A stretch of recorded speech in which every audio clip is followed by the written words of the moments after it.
Dámy a páni, prišli sme pred úrad vlády, pretože dnes je Medzinárodný deň chleba a Robert Fico zase robil marketing namiesto toho, aby pracoval. Toto je miesto, kde by mal rozhodovať a prijímať zákony, ktorými by zjednodušil prácu potravinárov a poľnohospodárov.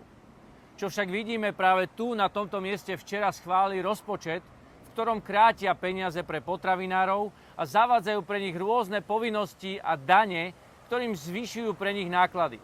Takýmto spôsobom sa potravinári na Slovensku stanú menej konkurencieschopní, stanú sa drahší a v skutočnosti poškodzuje slovenských potravinárov a poľnohospodárov. Toto konanie je protislovenské a je v rozpore s tým, čo sľubovali pred voľbami a je v rozpore s programovým vyhlásením vlády. Ale Robert Fico namiesto toho, aby pracoval tu na úrade vlády, a urobil všetko preto, aby poľnohospodári a potravinári mali lepšie podmienky ako tí v zahraničí, tak namiesto toho príde ráno do pekárne, oblečie sa do pekárskeho obleku a snaží sa navodiť dojem, že sa o Slovákov stará a pečie im chleba. Je to iba póza a je to iba marketing. A preto sme aj prišli teraz sem pred úrad vlády, aby sme mu priniesli takýto chlebík.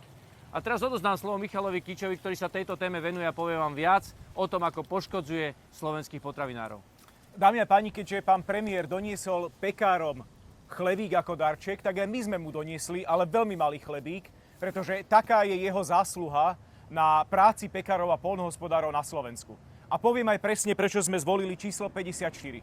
Včera schválený rozpočet obsahuje najmenšiu štátnu pomoc pre slovenských poľnohospodárov a potravinárov za posledné roky. Je to iba 54 miliónov eur. Pripomínam, že v roku 2022 to bolo skoro 150 miliónov eur, ktoré išli na rozvoj slovenského potravinárstva a poľnohospodárstva. Pán premiér je instagramovým a facebookovým premiérom, rovnako ako minister Takáč. Sociálne siete im idú výborne, takéto pózy, do ktorých sa stavajú, idú výborne, ale ich práca je nulová v tejto oblasti. Ja len pripomeniem, že pán minister Takáč za celý rok, čo je ministrom, predložil 0 zákonov, ktoré sa týkajú zníženia cen potravín. Vláda naposledy zasadala a prijala si nejaké uznesenie k cenám potravín v decembri 2023. Aj to bol len ďalší marketingový papier, pretože si stanovili úlohu, že majú sledovať ceny potravín. Na to nepotrebujeme uznesenie vlády, aby sme sledovali ceny potravín. Výsledky ich práce sú také, že dnes v Strednej Európe platíme za potraviny jedny z najvyšších cien. Pán minister Takáč, ktorý je zaneprázdnený správou svojich sociálnych sietí a krásnymi fotografiami pri žmolení klasov, oznámil, že prepadne 1 miliarda eur, ktorá môže byť využitá z európskych poľnohospodárskych fondov na rozvoj napríklad aj pekárenstva a potravinárstva na Slovensku. Pretože za ne sa dajú kúpiť stroje, technológie, dá sa skvalitňovať a výroba, ktorá na konci dňa môže byť pre spotrebiteľov prejavená v lacnejších potravinách. Na to sa pán minister Takáč nezmohol. A jediné, čo robia, je robenie si videí a robenie si prázdnych promotlačových konferencií. My si veľmi vážime prácu aj pekárov, aj slovenských poľnohospodárov, aj tí, ktorí nám prinášajú tento každodenný chlieb. A preto sme doniesli pánovi premiérovi už minulý týždeň 11 konkrétnych opatrení, ktoré môžu viesť k cenám potravín a ktoré strana Demokrati pripravila s odborným tímom. Pán premiér, zaveďte potravinové šeky pre ľudí, ktorí sú najviac ohrození chudobou. Pre dôchodcov, rodiny s deťmi, jednočlenné matky a podobne. Ďalšie opatrenie, vyčerpajte tú 1 miliardu. Máte na to ešte jeden celý rok. Zrýchlite procesy vo verejnom obstarávaní na pôdohospodárskej platobnej agentúre. Ak ste taký geroj, ako sa prezentujete, sadnite si s celou potravinárskou špirálou, s reťazcami a s dodávateľmi potravín a vyrokujte neformálne zastropovanie cen potravín na základe ich vzájomnej dohody, tak ako to tomu bolo v roku 2023 od marca do júna. To všetko je vo vašich rukách. Pán premiér, vy máte vládnuť a nie robiť si videá a tlačové konferencie v pekárniach a ohúrovať nás tu tým, že dokonca v máji pôjdete možno na celú noc si vyskúšať prácu do pekárne. To nie je vaša úloha. Vaša úloha je vládnuť a zabezpečiť, aby ste naplnili vaše predvolebné sľuby, a to sú nižšie ceny potravín. My sme vám naše odporúčania dali, konečne niečo robte a konečne ukážte, že vám na ľuďoch, ktorým ste toľko nasľubovali pred voľbami, aj záleží. Dámy a páni, poďme si to povedať aj trošku v číslach.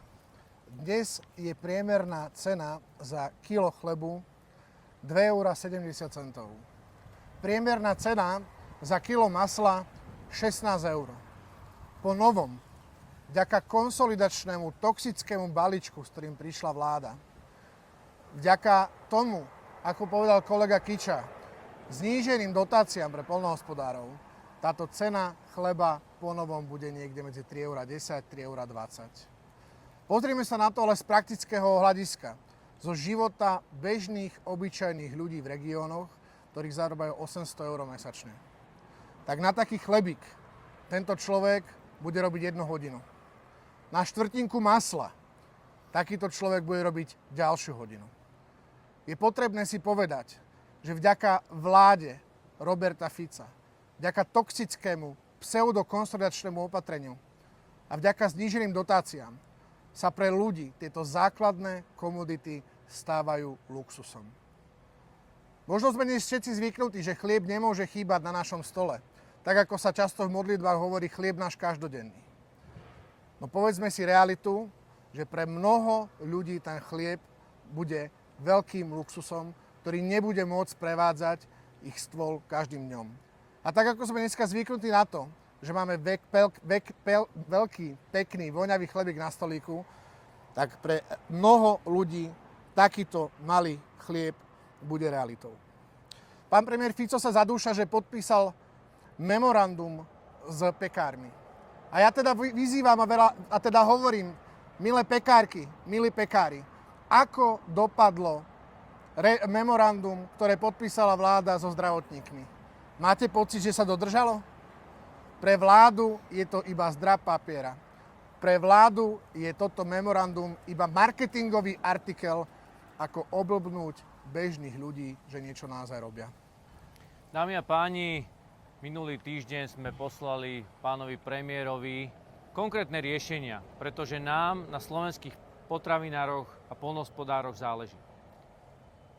Veľmi ťažko sa nám pozerá na to, ako ich táto vláda dusí, a preto aj v tento Medzinárodný deň chleba by som im chcel z tohto miesta vyjadriť veľkú vďaku.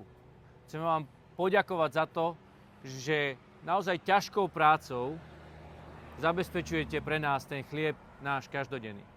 A chceme vyzdvihnúť vašu prácu. Nie tým, že budeme robiť nejaké selfiečka pri tom, ako vy pracujete, ale tým, že sa vám takto poďakujeme a tým, že budeme za vás bojovať aj tu pred úradom vlády a naliehať na túto vládu a Roberta Fica, aby prestala robiť marketing, ale začala pracovať pre ľudí a prestala vás dusiť. Ďakujem pekne. Ďakujem pekne. Ďakujeme. Pekný deň.